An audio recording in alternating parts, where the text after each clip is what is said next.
네, 여기까지 읽으니까 신약성을 다 읽으신 것 같죠?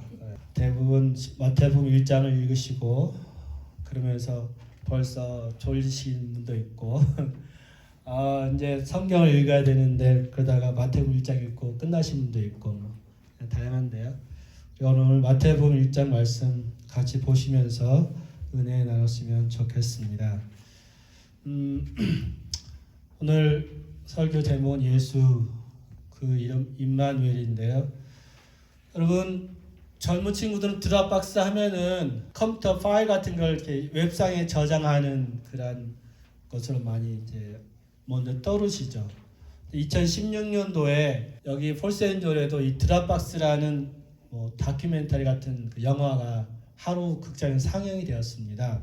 그래서 이제 그 당시에 저희 가정 저희가 입양에 대해서 관심도 있고 한번 입양을 해볼까 이런 마음도 있고 해서 보게 되었어요. 그래서 이 입양에 대해서 관심 있을 때 한 5만 불 정도의 돈이 들어가기 때문에 너무 부담돼서 이제 그만두게 됐는데 영화를 이렇게 보면서 참 불쌍하다 이런 마음들, 그리고 장애인 아들을 둔 목사님이 장애인 아들, 다 큰 아들을 돌보시면서 또 미혼모들이 병원에 못 가고 몰래 난 아이들을 버려 그냥 쓰레기통에 있는데 버리면 그냥 죽기 때문에 그런 것을 막기 위해서 이 아이들을 아무데나 버리지 말고 여기다 놔두면 우리가 돌보고 입양시키고 케어하겠다 이런 마음으로 이 드랍박스라는 이제 상자를 만들고 2016년도까지 한 800명 정도의 어린 아이들, 신생 아이들 이런 아이들을 살리고 보호기관에 보내기도 하고 그렇게 해서 이 목사님이 자기 장애인 아들이 있지만은 아이를 보살피는 그런 모습이 나왔습니다. 정말 생명을 살리기 위해서 희생하고 사랑을 베푸고 헌신하는 모습이 너무 감동적인데요.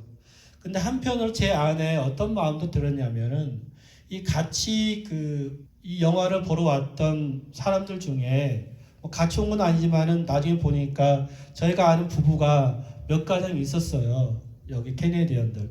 그래서 이제 영화 끝나고 나가면서 이제 인사도 하고 그랬지만은 한편으로 아직도 우리 대한민국에서 이러한 일들이 이뤄지는 일들에 대해서 너무나 좀 부끄럽고 대한민국 사람으로서 저걸 왜 방해할까 이런 생각이 들 만큼 조금 창피한 마음이 사실은 들었습니다. 사실 그게 창피한 것이 아닌데 저의 마음이 어쩌면 더 창피한 마음일 수도 있다는 생각이 드는 게 그걸 가지고 사랑에 대해서 감동하고 우리도 그렇게 살아보려고 하는 그런 도전이 아니라 저걸 왜 저렇게 상영할까 이라는 거에 대해서 창피한 마음이 어쩌면 더 창피한 것이 아닐까 이런 생각을 해봅니다. 여러분 아시는 분은 아시겠지만 이 세컨드리 스쿨 고등학교죠. 고등학교 보면은 미혼모들의 그 아이들을 위해서 학교 안에 무슨 타가소 같은 게 있습니다. 한국은 사실 그걸 잘 모르잖아요. 한국 고등학교에 만약에 그런 미혼모 학생들을 위해서 학교 안에 타가소가 있다 그러면은 조금 한국 사회에서는 아직도 납득이 안 되겠지만은 여기는 그 미혼모 엄마들을 위해서 그런 시스템도 있는 것을 보게 되는데요. 한국 사회는 남을 참 많이 의식하죠. 그 다음에 체면 문화 이런 것들이 있어서 창피함을 많이 느끼기도 하고 자녀가 혹시 실수를 했거나 잘못하면 그 부모가 이 실수한 일들 때문에 창피하다는 것으로 오히려 자녀들 더 수치감을 주고 오히려 혼내고 그런 일들이 많이 발생을 합니다. 오늘 마태복음 1장 말씀을 보면서 정말 왜 하나님은 생명을 낳게 하시고 또 이 생명을 통해 하나님이 무엇을 계획하시고 계시는지를 바라보는 그런 시간이 되었으면 좋겠습니다. 정말로 왜 아브라함의 자손들이 계속 생명을 낳고 왜 예수님이 다윗의 자손으로 오실 수밖에 없는지 이런 걸 보면서 다시 한번 하나님의 사랑에 감동과 감사와 찬양을 드리는 오늘 예배 시간이 되었으면 좋겠습니다. 오늘 우리가 지난주에는 누가복음에 나오는 예수님의 족보를 보았고요. 오늘은 마태복음에 나오는 족보를 보는데요. 여러분, 지난주에 누가복음에 나오는 이 족보의 그 수신자, 누가복음을 읽는 사람들은 유대인이 아니라 이방인들이기 때문에 그들에게서 인류의 조상이 누구이고 누구로부터 인류가 시작된지를 보여주기 위해서 예수님부터 시작해서 위쪽으로 계속 쭉 올라가면서 아브라함을 지나고 또 그 외 조상인 아담까지 인류의 시초가 되는 아담을 이야기하며 마지막으로 그 외 창조자이신 하나님을 보여주는 족보를 이야기했습니다. 근데 오늘은 아브라함부터 시작합니다. 아브라함부터 시작해서 예수님까지 내려가는 하향식의 족보입니다. 그래서 이 마태복음은 누가복음과 달리 유대인들이 읽혀질 그런 말씀이고 복음입니다. 특별히 이 마태복음 외에 신약성경에 맨 처음에 나와 있을까요? 신약성경 마태복음, 마가복음, 그다음에 누가복음, 요한복음 4개 복음서가 있는데 일반적으로 마가복음이 제일 먼저 기록되었다고 학자들은 이야기합니다. 그러면 마가복음 제일 먼저 나와야 될 것 같은데 근데 마태복음이 제일 먼저 나와요. 왜 그럴까요, 여러분? 생각해 보셨어요? 마태복음이 제일 먼저 나온 이유는 이 마태가 구약 성경의 말씀들을 가장 많이 인용을 했습니다. 그러면서 이 구약과 신약의 연결고리처럼 연결다리처럼 가교 역할을 하는 것이 마태복음이에요. 그래서 마태복음이 제일 먼저 신약성경에 위치했다라고들 이야기합니다. 특별히 이 마태복음은 구약성경에서 예언했던 구약성경에서 말했던 강조했던 그 메시아를 소개해주는 첫 번째 가장 예수님으로부터 메시아가 오셨다라는 예수님 메시아라는 그 메시지를 전하기 위해서 바로 마태복음이 제일 먼저 위치해 있습니다. 우리는 구약성경의 많은 내용들이 하나의 그림자로 보시면 됩니다. 무슨 말인가 하면 신약성경의 주인공이 누굽니까? 예수님이세요. 똑같이 구약성경에도 주인은 예수입니다. 구약성경의 모든 내용이 예수님께 집중되어 있고 예수님 출생하시고 십자가에 죽으시면서 신약의 모든 그 복음의 메시지가 예수님께 집중되어 있습니다.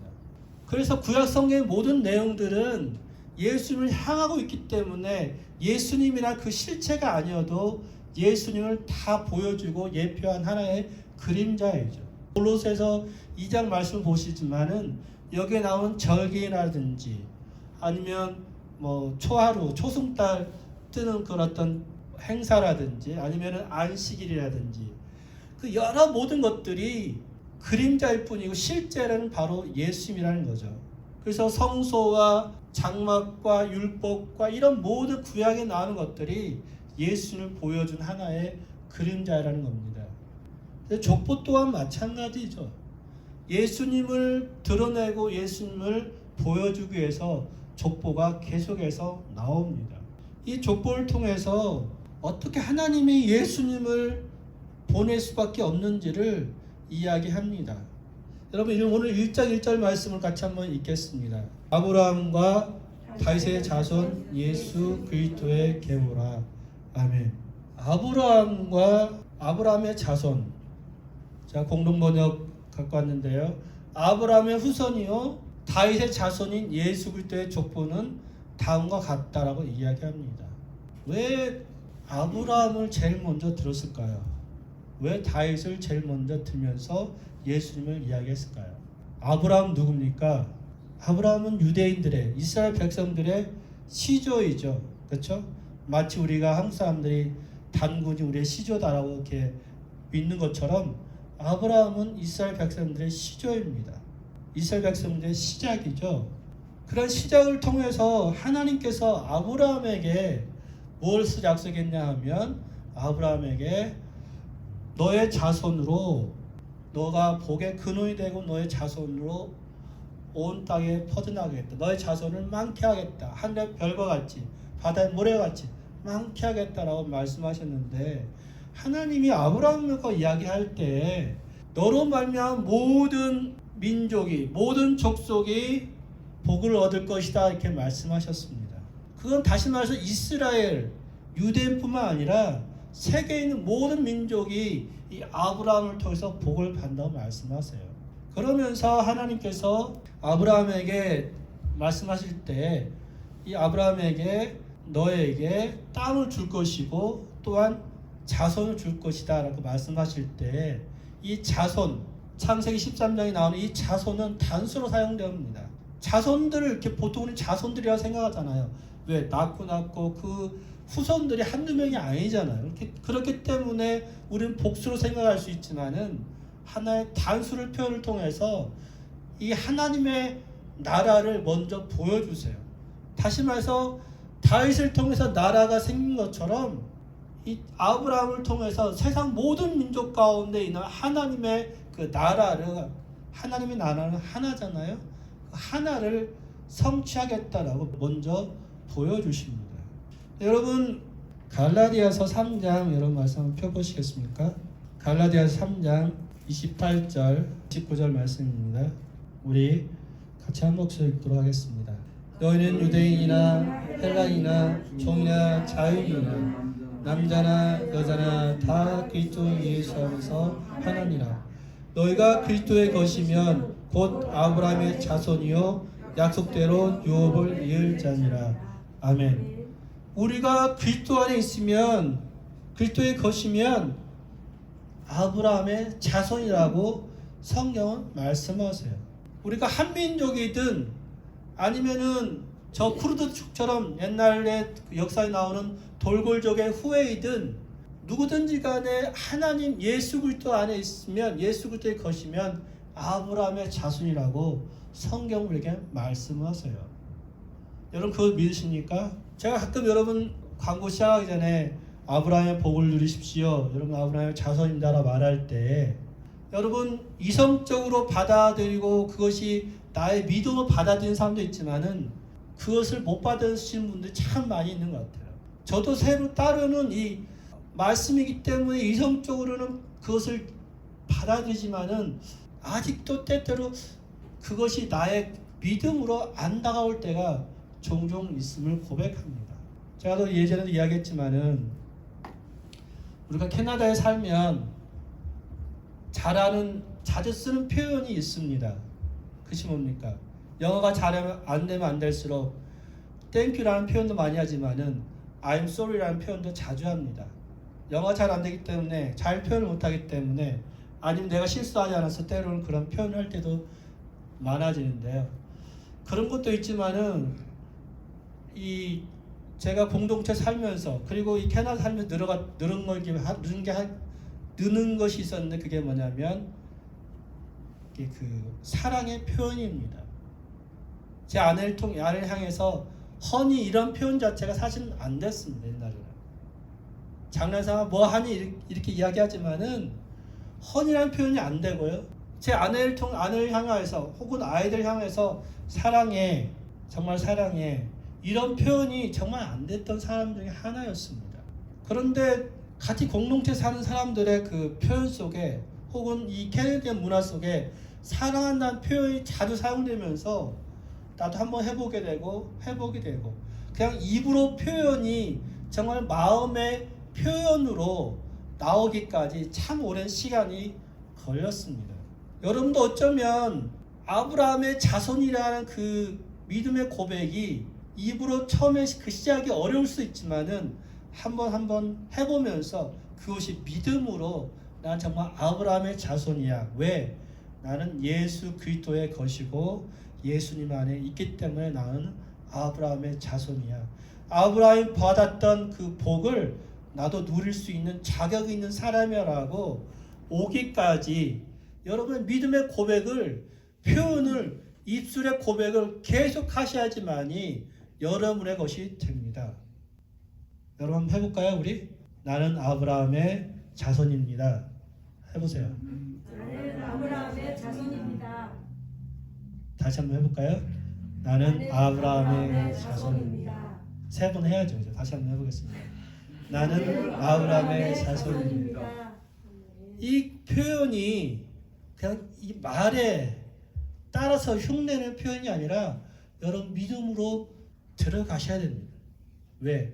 나는 예수 그리스도 안에 있기 때문에.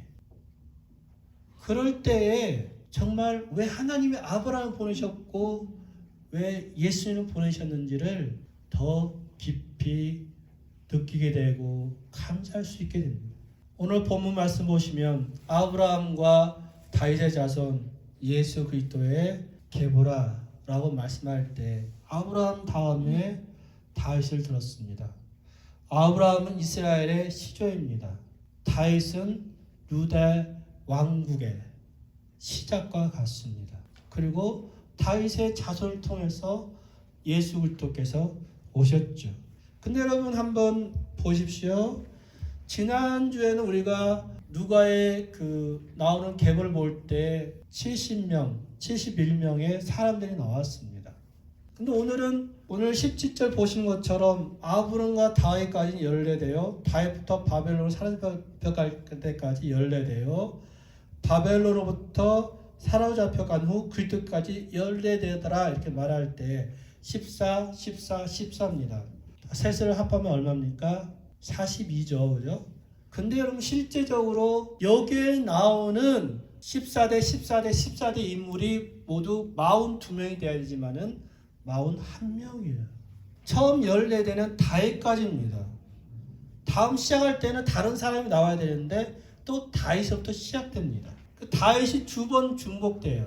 이러면서 이 14대 14대 14대 그래서 42대가 나옵니다. 다윗이 중복돼서 나오기도 하고요. 혹은 어떤 사람들 왕의 이름, 어떤 사람들 중요치 않은 사람들의 이름은 빠진 경우도 많이 있습니다. 그렇기 때문에 조금 의도적으로 맞췄다는 거죠. 의도적으로 14대 14대 14대를 맞췄습니다.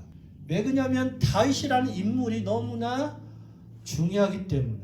그래서 이 다윗이라는 히브리어를 이렇게 보면 자음을 갖다 놓고 보면 다 히브리 자음마다 음가가 있어요. 그래서 다윗 할 때 이 자음을 3개를 더하면 4, 6, 4 이렇게 3개를 더하면 14가 나옵니다. 이스라엘 가운데 제일 중요한 수는 뭐죠?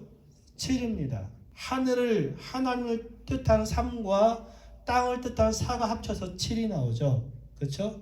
7을 곱한 게 14예요. 완벽한 완전한 수를 보여주죠.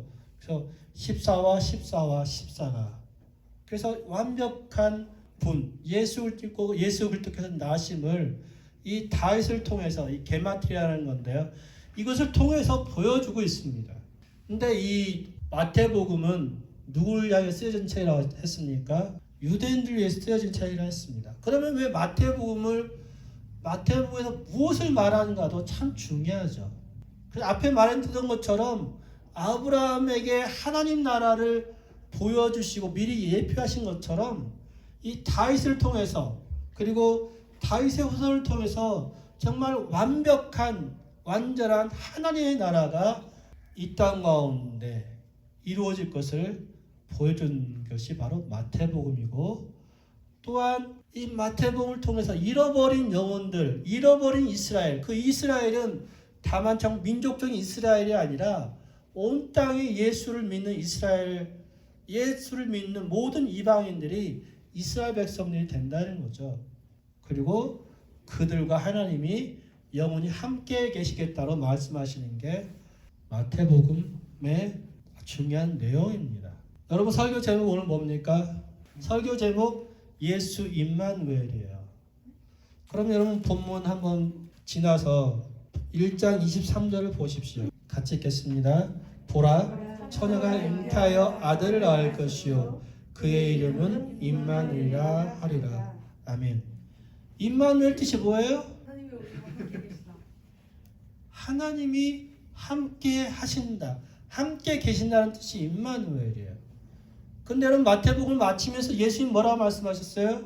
오늘 앞에 말씀 보시면 내가 세상 끝날까지 너희와 항상 함께 있으리라 말씀하셨습니다. 이 땅 가운데 오신 예수님이 승천하시면서 내가 너희와 항상 함께 있겠다, 임마누엘 하겠다 말씀하셨어요. 그게 마태복음이에요. 임마누엘 하겠다 하신 예수님이 이 땅에 오셨을 뿐만 아니라 승천하시고 난 이후에도 성령으로 우리와 함께 하신다라고 말씀하세요.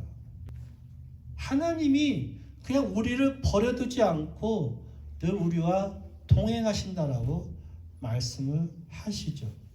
그래서 우리가 이 마태복음 족보를 보면서 드러나는 것은 뭡니까? 하나님이 우리와 함께 하신다는 것은 늘 우리를 지키고 돌보고 사랑하고 우리를 늘 하나님의 자녀로서 지키면서 사랑해 주겠다라고 하나님 계속 말씀하세요.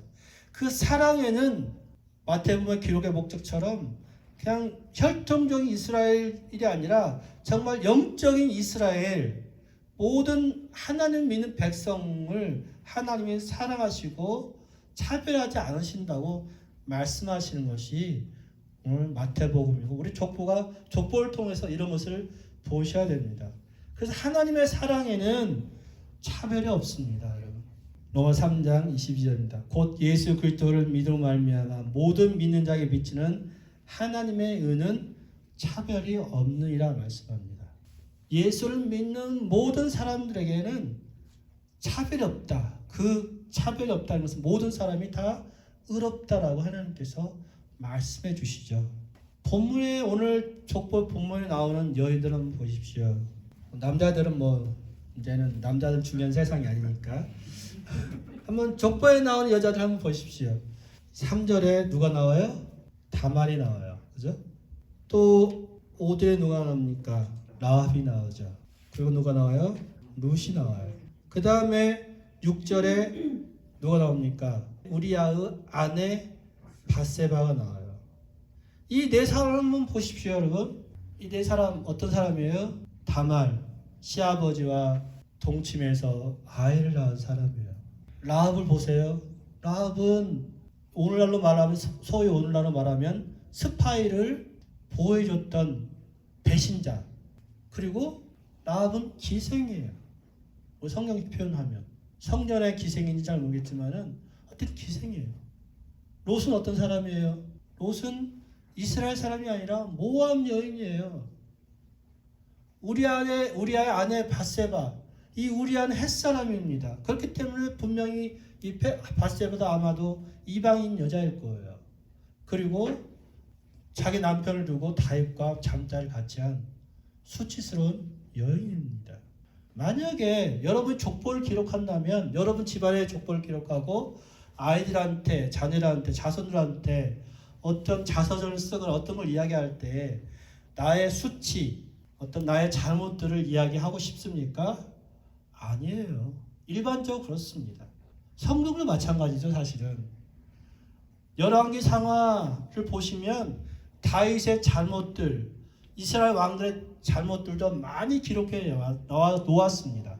그런데 역대기 상하를 보면 다윗 왕의 잘못들, 이스라엘 왕들의 잘못들을 거의 이야기하지 않았어요. 왜냐하면 포로에 끌려갔다가 돌아온 그 이스라엘 후손들에게 우리 이스라엘 백성들은 아주 위대한 민족이다, 하나님께서 택하신 민족이다, 선민이라는 것들을 드러내기 위해서 자긍심 불러일으켜 줘야 되잖아요. 그렇기 때문에 다윗의 그 범죄라든지 이스라엘 역대 왕들의 그 잘못된 것들보다 잘한 것들만 계속 기록해 놨어요. 그렇다면 오늘 마태복음에서 왜 마태는 이 수치스러운 여인들, 족보에서 좀 없었으면 좋겠다 싶은 여인들의 이름을 왜 그냥 기록해 놓았을까요? 이 이방인 여인들, 수치스러운 그 여인들까지도 하나님은 차별하지 아니하시고 결국 사랑 가운데 사용하시고 택하신 것들을 보여주십니다. 여러분 잘 아신 것인데 한번 제가 여쭤보겠습니다. 예수님이 태어나가지고 동방박사들이 예수님한테 경배하기 위해서 왔잖아요. 그렇죠? 동방박사들의 원래 직업은 무엇일까요? 동방박사들은 별을 보고 점을 치는 점쟁이들입니다. 한국시로 말하면 무당과 비슷해요. 어떻게 보면. 그렇죠? 천체를 연구한, 좋게 말하면 천체를 연구한 사람이지만은 별을 보면서 저 미래를 예언하고 점을 치고 어떤 운명을 이야기하고 이런 사람들입니다. 복음과는, 하나님과는 관련이 없는 사람일 것입니다. 그런데 그들이 별을 보고 왕으로 오신 예수님을 경배하기 위해서 멀리서부터 왔어요. 오늘날 이란으로부터 왔을 거라고 추측을 하는데요. 그들이 먼 길을 달려서 왔습니다. 그들은 이방인 점쟁이들이에요.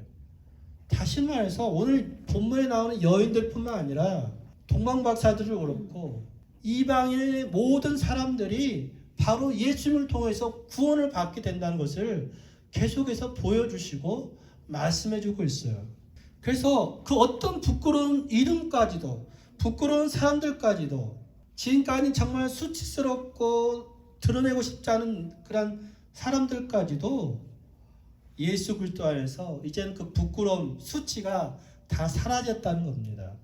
제가 요즘 제 아내 덕분에 가끔 요즘 육아 금쪽 같은 내 새끼인가? 이걸 금쪽 같은 내 새끼를 자꾸 가끔 봅니다.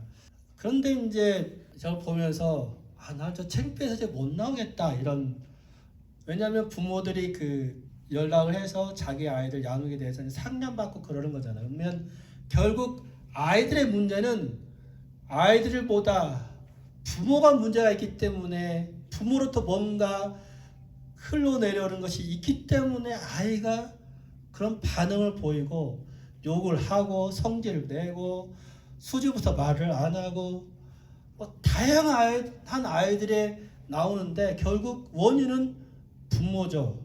부모나 조부모나 아니면 그 부모로부터 받은 상처, 아픔들 뭔가 있기 때문에 아이들이 그런 반응을 보입니다. 문제는 부모라는 거죠. 근데 그 부모가 나와서 상담을 받는데 저걸 보고 자식을 보고 있으면 나는 저기 창피해서 못 나올 텐데 왜 저 부모는 나왔을까? 그건 결국 어떻게 해서든지 자녀를 정말로 바르고 건강한 자녀로 키워보고 싶어서 자기의 부끄러움을 무릅쓰고 방송에 나옵니다. 우리 안에 부끄러움들, 수치들이 없을 수는 없습니다. 또한 가장 부끄러운 건 뭡니까? 우리 안에 죄가 있다는 거예요. 죄의 그 수치, 죄의 문제를 주님이 담당하셨습니다. 여러분, 제일 수치스러운 분이 누구셨을까요? 예수님이세요. 왜? 첫 번째로 예수님은 하나님이세요. 하나님이신 예수님이 마치 사람의 모습을 다 벗고 바퀴벌레가 된다고 한번 생각해 보십시오. 예를 들자면 얼마나 싫겠습니까? 그런데 예수님은 그러한 수치를 무릅쓰고 인간이 되셨습니다. 화려한 왕국에서 태어나신 것도 아니고요, 화려한 왕족으로 오신 것도 아니고요, 화려한 데 태어나신 것이 아니라 말구유, 제대로 집도 없는 말구유에서 나셨습니다. 거기에 누우셨어요.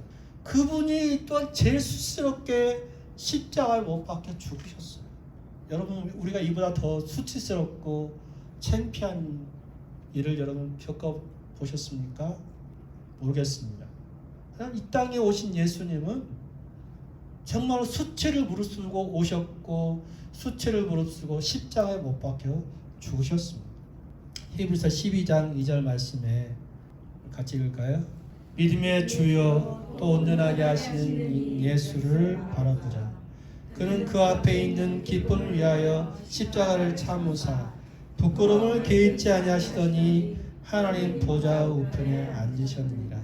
아멘. 예수님은 그 십자가의 부끄러움을 개의치 아니하셨습니다. 그리고 그분은 하나님 우편에 앉으셨습니다. 바로 예수님이 역전의 주인공이 되신 거죠. 마치 우리가 지난번에 누가복음 말씀 잠깐 제가 언급했지만은 엘리사벳이라는 여인이 늙도록 아이가 없었습니다. 오늘날 한국에도 어쩌면 그럴지도 모르겠지만은 여인이 아이를 못 낳는 것은 쫓겨날 마땅한 이유 중에 하나였습니다. 예전에는. 그죠? 그만큼 수치스러운 일인데 엘리사벳이 말합니다. 누가복음 1장 25절에 하나님이 내 부끄러움 없애게 하시려고 아이를 주셨다라고 엘리사벳이 고백하는 것처럼 하나님이 부끄러움을 참으시고 인간의 몸을 입고 오셨고 우리의 모든 죄의 그 짐을, 죄의 부끄러움을 다 담당을 하셨습니다.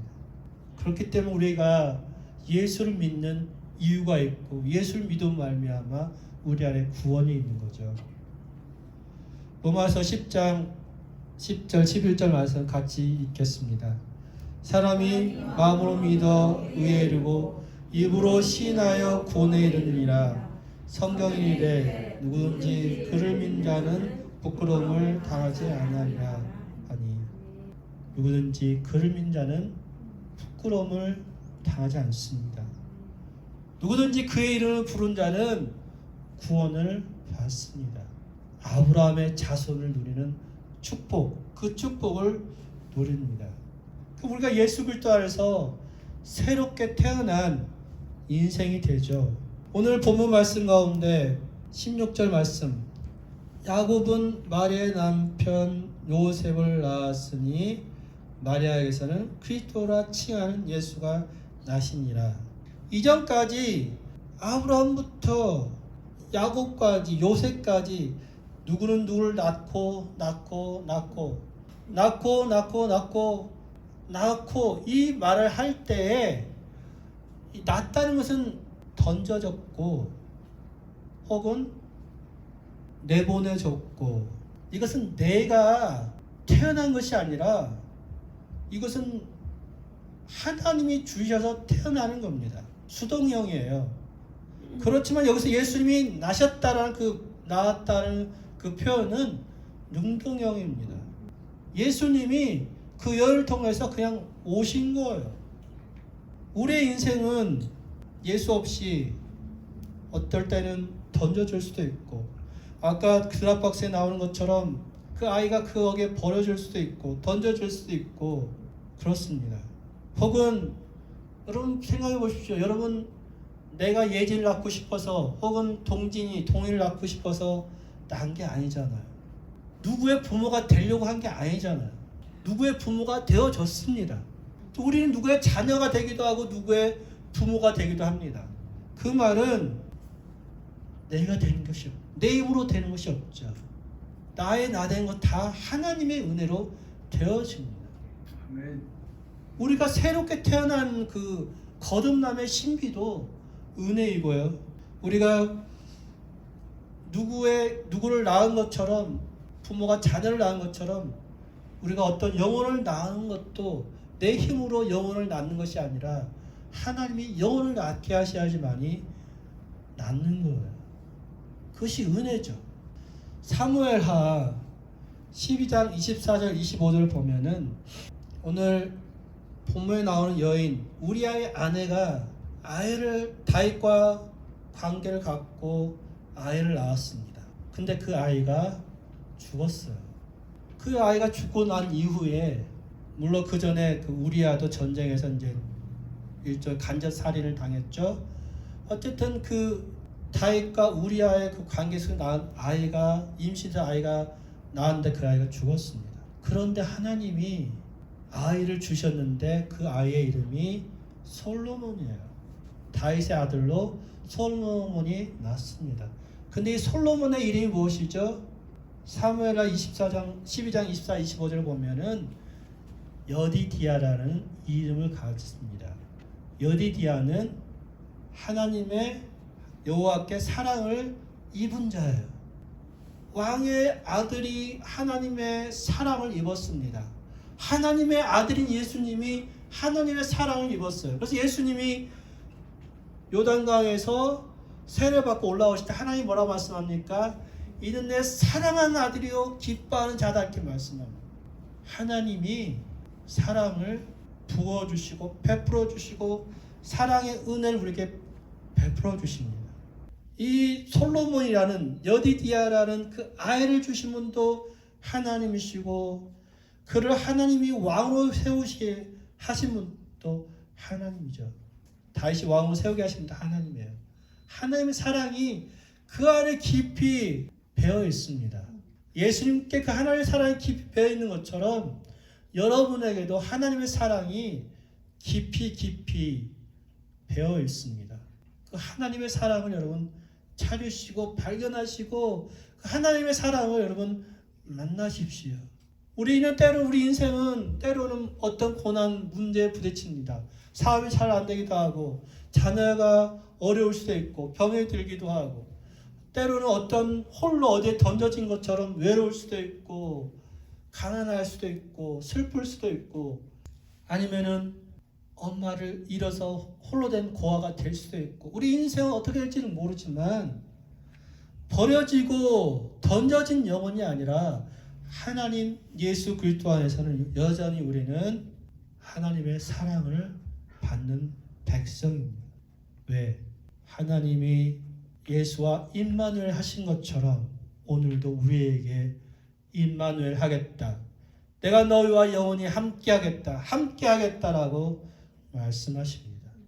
여러분 그 하나님을 만나시고 그 하나님 부르시고 하나님이 부어주신 그 아브라함의 축복과 다윗의 축복과 예수님께서 우리에게 약속하신 임마누엘 하겠다는 그 약속하신 약속이 오늘도 믿음 안에서 정말로 아름답게 성취되어 가시기를 그 은혜를 그 사랑을 여러분 경험하시기를 특별히 성탄절에 그 사랑에 깊이 감사하시기를 예수 그리스도 이름으로 축원합니다.